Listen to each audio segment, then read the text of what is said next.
Over 30 million people swarm into Venice every single year. They come for the romance. They come for the art. They come to see the floating city before it sinks. But almost nobody knows the dark secret buried beneath their feet. Venice wasn't founded by dreamers. It wasn't built by engineers. It was built by refugees who were terrified for their lives.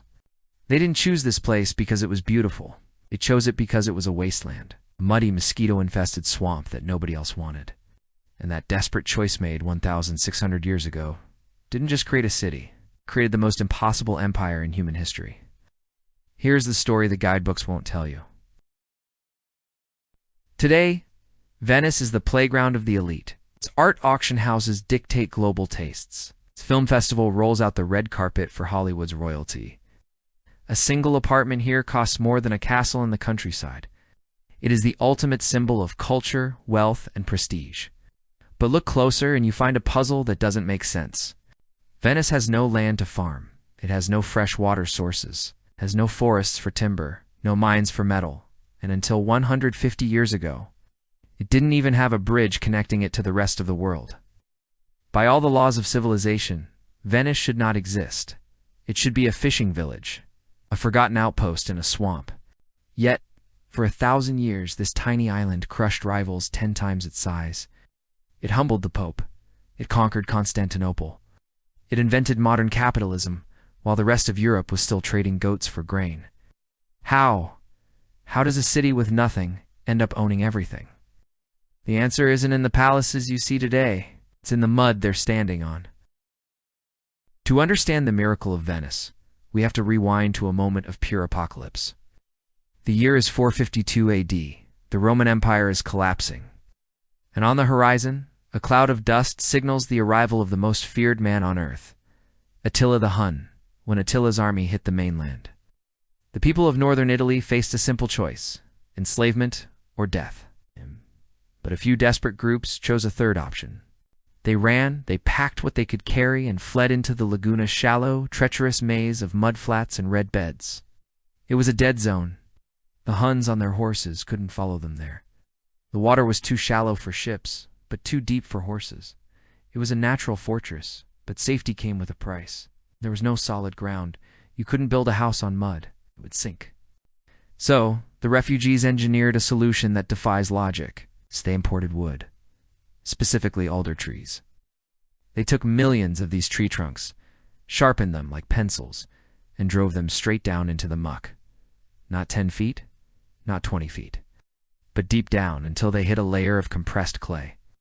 Under the church of Santa Maria della Salute alone, there are over 1,100,000 wooden piles. Now, you might be thinking wood rots, especially in water. But here's the genius of the Venetians. Wood only rots if it has oxygen and bacteria. By driving the timber deep into the oxygen-starved mud, they fossilized it. The wood didn't rot. It petrified. It turned to stone. Every single palace, every church, every bridge you see in Venice today is balancing on the corpses of an ancient forest. Preserved in mud for 15 centuries, they took a wasteland and built a foundation that lasted longer than the Roman Empire. But survival wasn't enough. They were stuck on islands with no resources. They realized quickly that if they wanted to eat, they had to trade. And if they wanted to trade, they needed ships. By the 12th century, Venice had transformed from a refugee camp into a shark. They didn't just participate in trade, they hijacked it. They positioned themselves as the middleman between East and West. Silk, spices, gold. It moved between Europe and Asia. It moved through a Venetian warehouse. But to protect that trade, they needed a navy. And this is where Venice invented something that wouldn't be seen again until Henry Ford. Welcome to the Arsenal, the first true factory in history.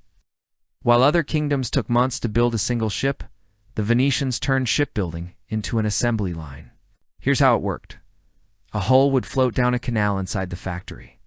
At the first stop, workers added the frame. The next, the planks. Then the masts, the sails, the weapons, the food, standardized parts, specialized teams, ruthless efficiency. At its peak, the arsenal employed 16,000 workers. In an emergency, They could build and launch a fully armed war galley in one single day. Foreign kings were terrified. They would visit the arsenal and see a ship started in the morning and sailing out by dinner. It was the nuclear deterrent of the Middle Ages, but this power made them paranoid. Venice knew that their secrets, their glass-making techniques in Murano, their ship designs, their trade routes were worth dying for. So, they built the world's first surveillance state. See these stone faces carved into the walls? They are called the Bac de Leon, mouths of the lion. They were post boxes for spies. Any citizen could slip a note into the lion's mouth to denounce a neighbor. My neighbor is talking to a Genoese spy. My boss is stealing timber. These notes went straight to the Council of Ten, the terrifying secret service of Venice. If you were a glassmaker on Murano, and you tried to leave the city with your secrets, the council would send an assassin to find you. In Paris, in London, it didn't matter. It would kill you to keep the monopoly. Venice wasn't just a merchant city. It was a ruthless, efficient corporate machine. And for 400 years, it worked perfectly. But no empire lasts forever. Venice's end came from a map. In 1498, Portuguese explorers discovered a route around Africa to India. Suddenly, you didn't need to go through Venice to get spices. You could sail right past them. Overnight, the Venetian middleman was cut out. The money stopped flowing. The city began to die. The population shrank. The arsenal went quiet. But strangely, as Venice lost its power, it found its party. It became the pleasure capital of Europe. If you couldn't be the capital of war, you'd be the capital of decadence. Gambling, opera, carnival, masks. The wealthy of Europe flocked here not to trade, but to play. They wore masks to hide their identities, blurring the lines between nobility and commoners, allowing debauchery to flourish in the shadows of sinking palaces. By the time Napoleon conquered the city in 1797, Venice was a ghost of itself. He called it the drawing room of Europe, a pretty museum, a relic. But remember the refugees? That DNA of survival? It was still there. Today, Venice faces a new Attila, the sea itself. The water that once saved the city is now trying to swallow it. Rising tides and sinking foundations threaten to turn the city back into the mudflats it came from. But look at what they are doing. They are building the Mose Project, massive mobile gates that rise from the sea floor to hold back the tide. It is the same spirit. 1,600 years ago, they fought the mud with wood. Today, they fight the ocean with steel. So, why do we love Venice? It's not just because it's pretty, or plenty of pretty cities. We love it because it is a miracle of human stubbornness. It is a city that looked at a swamp and saw an empire. A city that looked at a malaria zone and saw a masterpiece. Venice teaches us something profound. You don't need perfect conditions to build something legendary. You just need the will to defy the impossible. The next time you walk through St. Mark's Square, don't just look up at the gold mosaics. Look down. Think of the millions of trees and the millions of desperate hands holding you up. That is the real secret of Venice. It's not a city on the water. It's a victory over it. If you want to uncover the secrets of more cities like this, cities with hidden histories that shape the world, subscribe.